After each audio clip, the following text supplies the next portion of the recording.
Quem tiver alguma dúvida, tenho certeza que, acredito, teremos dúvidas com esse tema, né, que preocupa a todos. Então, a mesma dinâmica, então, levantar a mão e entregar o papel.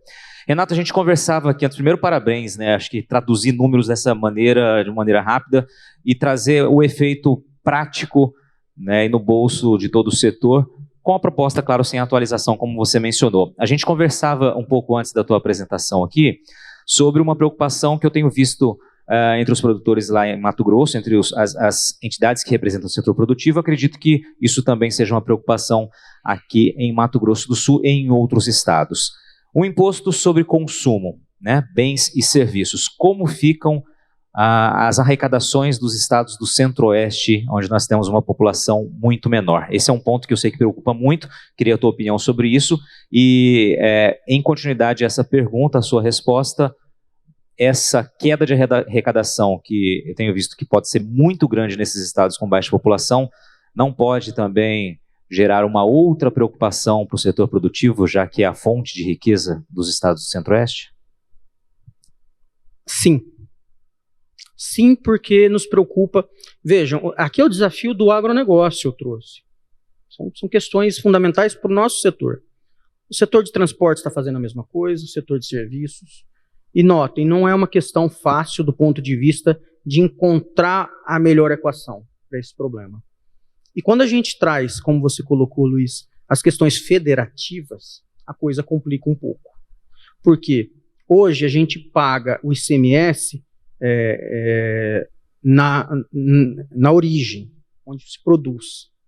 E nesse novo modelo vai para onde é o destino. Como você colocou, os 4 estados do Centro-Oeste, tirando o Distrito Federal, que é um pouco diferente, né? Mas vamos falar de Goiás, Mato Grosso do Sul e Mato Grosso. Possuem população pequena, comparado ao resto, e grande parte da sua produção é exportada. Portanto, a arrecadação não vai ficar aqui. É uma dúvida bastante grande do ponto de vista, vai fazer a arrecadação, vai fazer a necessidade dos estados para promover, porque a gente sabe que também que no estado, no Mato Grosso do Sul e nos outros, tem que construir ponte, tem que construir rodovia, tem uma infraestrutura a ser apresentada. Esse novo modelo de tributação vai fazer frente a isso? Ah, mas vai ter o Fundo de Desenvolvimento Regional, o FDR, que está sendo criado, que antes era 50 bi, estava proposto para esse fundo, e na reunião de ontem pela manhã, bater o martelo que será 75 bi de fundo, mas para 27 estados. Então vai ter impacto aqui, a gente sabe que tem o Fundo de Desenvolvimento Fundesul, no estado do Mato Grosso, o FETAB, agora em Goiás. Como que vai ficar essa equação? É difícil de realmente dizer, porque hoje é fato, a gente fala de uma alíquota de 25%, mas nós não temos isso ainda. Pessoal, como diz, a gente está tateando no escuro. Tem um trabalho acadêmico que embasa essas discussões, que o pessoal que defende a reforma apresenta ele, e esse estudo, quando a gente lê, na conclusão fala, os estudos foram simulados, os dados econômicos, com uma alíquota de 25%. Entretanto, diante das necessidades de caixa dos estados, dos municípios e da União, a alíquota de 25% deve ser pequena. A alíquota real deve ser algo entre 25% e 30%. Então é aí que nos preocupa. Se não fechar a conta, aumenta a alíquota? Pelo histórico que a gente vê em PIS/COFINS, E ainda com um agravante, porque essa proposta de reforma está mexendo em algumas questões. Por exemplo, o IPTU, que hoje é municipal, vai permanecer municipalizado. Só que hoje, quando um prefeito quer aumentar a base de cálculo do IPTU, o que ele faz? Ele manda um projeto de lei para a Câmara da Assembleia Municipal votar. Na proposta que nós estamos discutindo, eles mudam a Constituição para que o prefeito possa fazer por meio de decreto o reajuste. Opa, aí já me preocupa. O ITCMD, que é o imposto estadual, também. Hoje ele tem uma alíquota base. Segundo essa proposta que está tramitando, vai alterar para que o ITCMD possa ser cobrado com uma alíquota gradual de acordo com o valor do patrimônio. Quanto mais rico a família, mais imposto ele pode pagar, segundo as atribuições do Estado. No IPVA, mesma coisa. Então, Luiz, nós temos algumas pontas soltas e preocupações em relação aos reais impactos.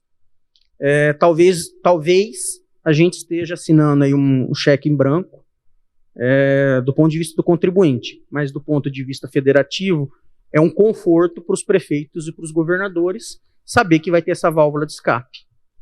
É o que realmente nos preocupa. Perfeito. Vou trazer aqui então a contribuição da Melissa, está aqui na frente. Por que em Três Lagoas, aqui em Mato Grosso, é cobrado o imposto de São Paulo? Fazendo essa reforma, afeta essa cidade e o estado de Mato Grosso do Sul? Qual imposto que você se refere? O ICMS? Porque o ICMS tem essa questão da origem do destino. Na proposta que foi apresentada ontem, vai tudo no destino. Produziu em qualquer município do estado e foi para São Paulo, o imposto vai ser arrecadado para São Paulo. 100%. Então, essa é uma nova realidade que deve ser imposta. Produziu tudo, não comercializou nada dentro do município, foi para outro estado ou foi para o exterior. Não vai ficar nada de arrecadação para o município. Essa que é. Mas depois vai ter uma participação, o dinheiro vai para Brasília, divide e volta um pouquinho a nível de compensação de participação dos fundos de participação dos estados e dos municípios. É mais ou menos por aí.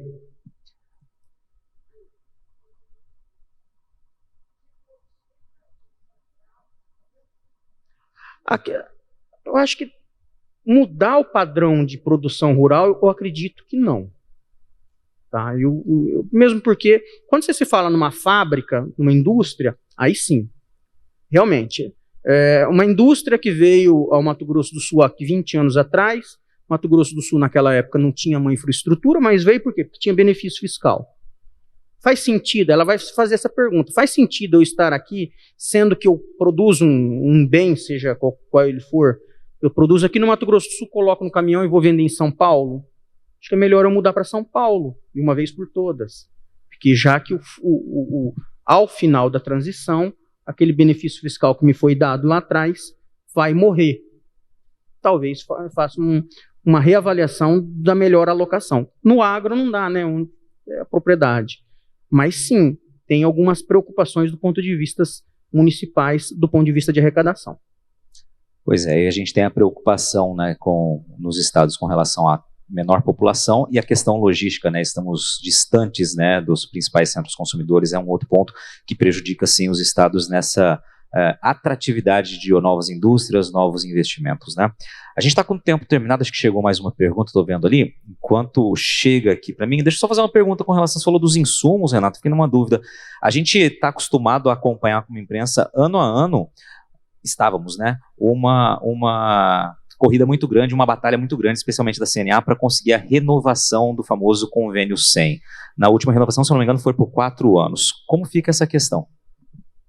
A questão da renovação de qualquer benefício fiscal, e o convênio 100 é um benefício fiscal a nível de ICMS incidente sobre insumos agropecuários, ele vai morrer. Ao final da transição, o ICMS morre, e morre com ele todos os benefícios, inclusive o convênio 100. E por isso que daí nós vamos para uma alíquota. Hoje, quando a gente compra aqui dentro do Mato Grosso do Sul, um produtor compra um medicamento veterinário, um fertilizante, uma semente, ele não paga ICMS, porque o convênio 100 fala que ele é isento nessas operações internas. E ao final da transição ele vai pagar o que a gente está trabalhando com uma alíquota reduzida, ou seja, o custo de produção, Luiz, vai subir. E vai necessitar um maior esforço de fluxo de caixa do produtor rural, é inegável. E a gente coloca essas preocupações.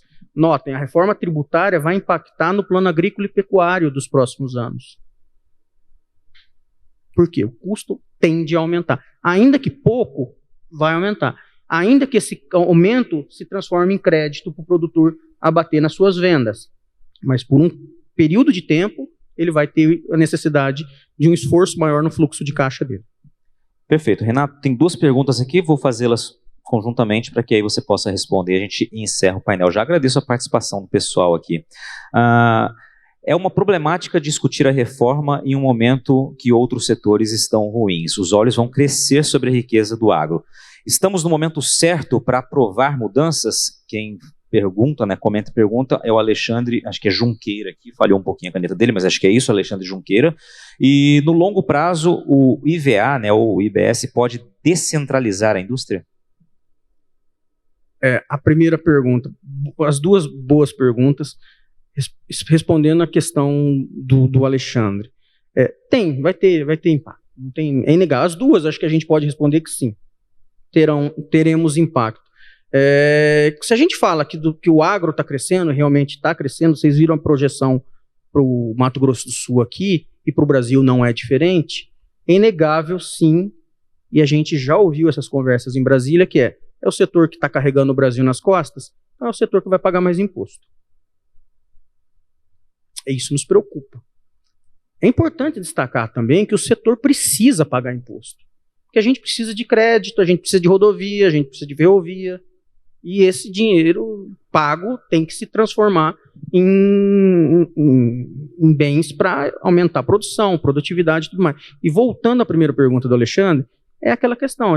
Nesse momento, a gente deveria estar discutindo, na nossa avaliação, reforma administrativa. Enxuga a máquina. Reforma a máquina.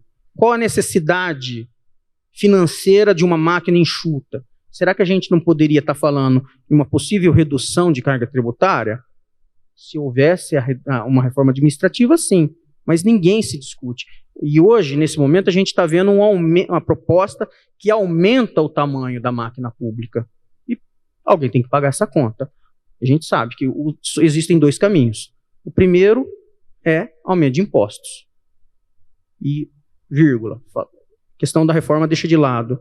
O arcabouço fiscal que foi aprovado essa semana na comissão do Senado e vai para o plenário, para fechar a conta, alguns analistas projetaram que tem que aumentar a arrecadação tributária em 60 bi ao ano até 2025. Alguém tem que pagar a conta. Se tributo não paga a conta, a inflação faz o seu serviço, que é o pior dos cenários para todo mundo. A gente está vendo a nossa vizinha Argentina. É um caos. Então a gente acha, Alexandre, que sim, que deveria ter uma reforma administrativa, reduzir o tamanho do Estado, ser mais eficiente, ser mais enxuto, discutir sim a reforma tributária dentro desse novo paradigma de um Estado mais enxuto. Mas isso, infelizmente, a gente não está vendo, embora fosse desejável.